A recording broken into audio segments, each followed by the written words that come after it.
Kyiv पर Putin का गुस्सा ऐसे ही नहीं उतरा। ज़ेलेंस्की बार बार दुनिया को बता रहे थे कि पुतिन का बारूद खत्म हो चुका है और ऐसे में पुतिन ने उनकी राजधानी पर कयामत बरसा दी है। लेकिन पुतिन को ये ताकत मिली कहां से? आपको पुतिन की बहुत ही खुफिया तहखाने में ले चलते हैं। वीडियो ऐसा है कि इसे देखकर ज़ेलेंस्की से लेकर जो बाइडेन तक घबरा जाएंगे।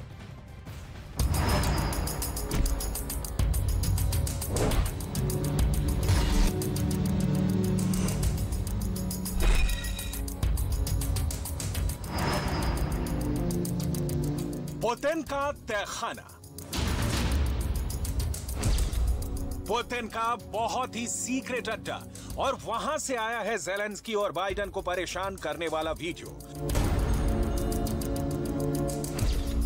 ये है कैब 500। ये रूस का लेजर गाइडेड बम है।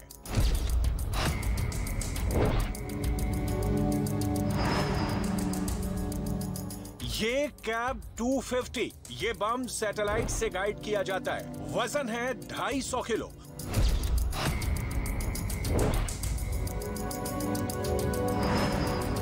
और ये बम देखिए, ये कैब 500 का टीवी कमांड गाइडेंस वाला बम है। टीवी गाइडेड बम, जिसे लाइव कैमरे से मिलने वाले वीडियो के जरिए गाइड किया जाता है।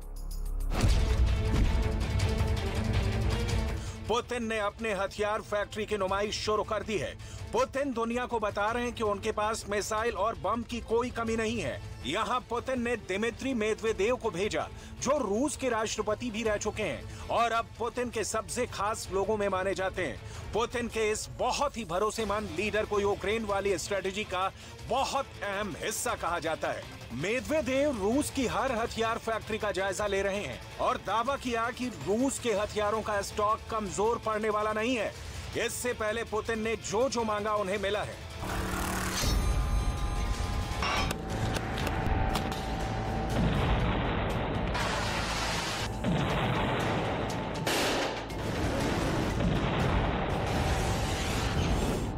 इससे पहले पुतिन ने जो जो मांगा उन्हें मिला है। पुतिन ने जब टैंक मांगा, रूस की सेना को टैंक मिला। पुतिन ने ड्रोन मांगा, रूस की सेना को ड्रोन मिला। पुतिन ने मिसाइल मांगी, रूस की सेना को मिसाइल मिली। पुतिन ने मांगे 3 लाख सैनिक, रूस में फौरन नई भर्ती शुरू हो गई। पुतिन ने जो मांगा है, पुतिन को वो मिला है। और अब पुतिन की हथियार वाली फैक्ट्री 24/7 काम कर रही है।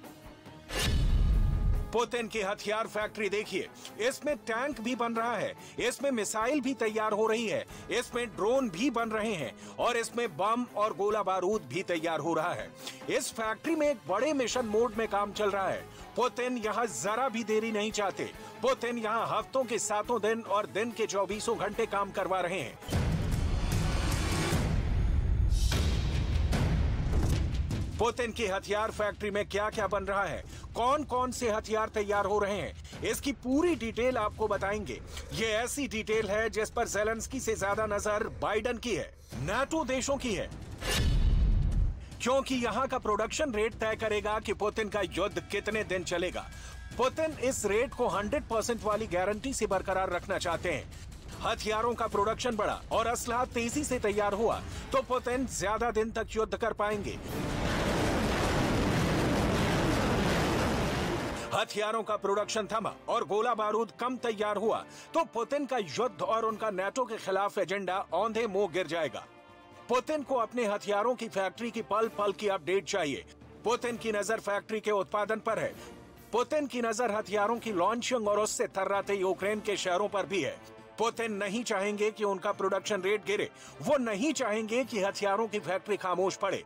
पुतिन नहीं चाहेंगे कि यूक्रेन पर उनके हमलों की रफ्तार थमे। पुतिन इस वक्त बहुत गुस्से में है। खेरसोन में रूस और यूक्रेन के बीच जंग तेज हो गई है। युद्ध के मैदान से नया वीडियो सामने आया है, जिसमें यूक्रेन की सेना रूस के ठिकानों पर पलटवार करती हुई दिखाई दे रही है। यूक्रेन के सैनिकों ने रॉकेट लॉन्चर से रूस के ठिकानों पर हमला किया, जिसने रूस के ठिकानों को हिट किया है। ये वीडियो जारी किया गया है कि किस तरीके से रूस के ठिकानों पर अब यूक्रेन की सेना ताबड़तोड़ हमले करती थी।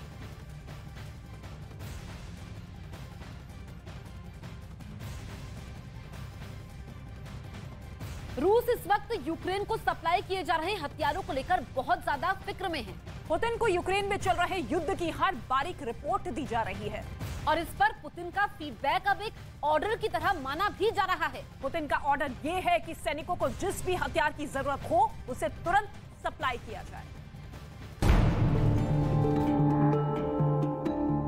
पुतिन दिन रात अपनी हर फैक्ट्री की खबर लेते हैं और इसलिए उन्होंने रूस की सुरक्षा परिषद के उप प्रमुख दिमित्री मेदवेदेव को एक ऐसी फैक्ट्री में भेजा जहां रूस के हथियार बनाए जा रहे हैं। इससे पहले वो मेदवेदेव को टैंक वाली फैक्ट्री में भी भेज चुके हैं जहां T-90 टैंक का प्रोडक्शन तेज करने का ऑर्डर दिया गया है।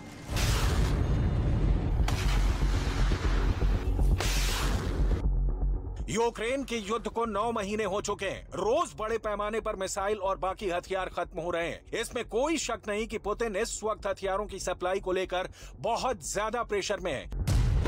ज़ेलेंस्की के दावे और रूस के तबाह हुए हथियारों की फहरिस्त आगे दिखाएंगे। इससे पहले एक बार फिर बता दें कि आंकड़ा ज़ेलेंस्की ने दिया है और रूस ने इसकी पुष्टि नहीं की है।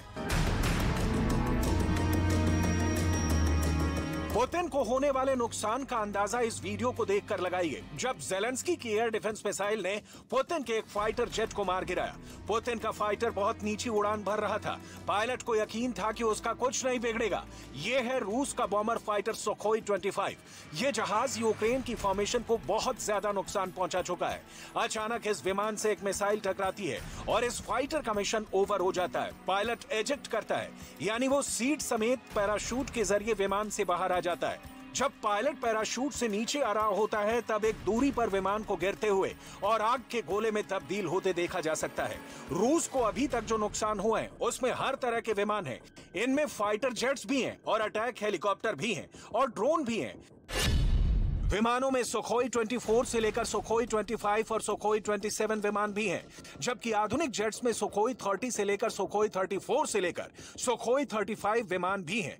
हेलीकॉप्टर में रूस के अपने पुराने Mi-35 से लेकर नए और बहुत आधुनिक कमो 52 हेलीकॉप्टर्स का भी बहुत नुकसान उठा है। पुतिन को पता है कि पूरी दुनिया में इस वक्त ये चर्चा हो रही है कि यूक्रेन में युद्ध की वजह से रूस के हथियारों का जखीरा खत्म हो जाएगा।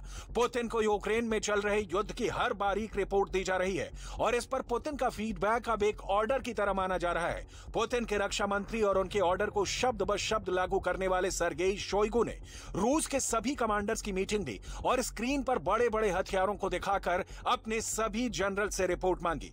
रूस से इस वक्त यूक्रेन को सप्लाई किए जा रहे हथियारों को लेकर भी बहुत फिक्र में है और वो इस मीटिंग में साफ नजर आई।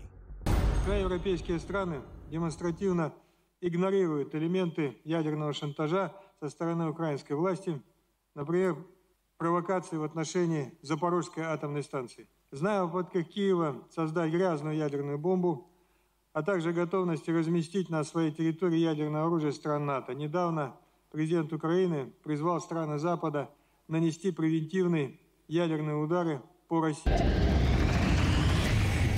इन तमाम खतरों के बीच पुतिन का दावा है कि ऐसे सभी कामनाएं नाकाम साबित होंगी और रूस का हथियारों वाला गोदाम हमेशा पूरी कैपेसिटी से भरा रहेगा। पुतिन का कहना है कि फौज को जो पसंद है, फौज जिस हथियार से बेहतर तरीके से लड़ सकती है, उसे वही सप्लाई किया जाए।